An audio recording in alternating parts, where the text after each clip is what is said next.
तुझी मैत्रीण आहे का? हो. अरे एक नंबर आहे रे, दिसायला पण एकदम साधी बोली आहे. सेटिंग लावून दे. नाही पटणार हो तुम्हाला. तिचं ते फक्त कबुतरांवरच प्रेम आहे. तिचे ते कबूतर आणि ते दाणे.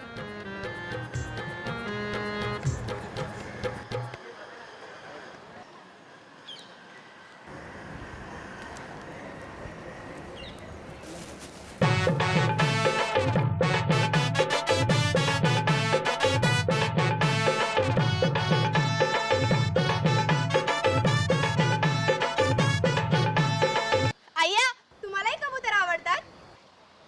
हो, मला पहिल्यापासून आवडतात कबुतरा. आमच्या बाबाची गावात पोल्ट्री होती, पोल्ट्री. आमचा बाबा थोडा डोळ्याने आदू होता, त्याला दिसत नव्हता एवढा. पण मी रातची गुपचूप त्याच्या पोल्ट्र्यांमध्ये कबुतरा लपवून ठेवायचो. पण नंतर काय माहिती, सकाळी बघत होतो कोंबड्या पण गायब व्हायच्या, कबुतरा पण गायब व्हायची. म्हणजे तुझ्या आजोबांनी कोंबड्यांसकट कबूतर नाही मारून टाकलं? म्हणजे माझ्या बाबांनी कोंबड्याबरोबर कबुतराला कापून त्याचा मटण अख्ख्या गावाला खायला घातला. तरीच बोललो, कोंबड्याचं मटण कबुतरासारखं काय लागायचा.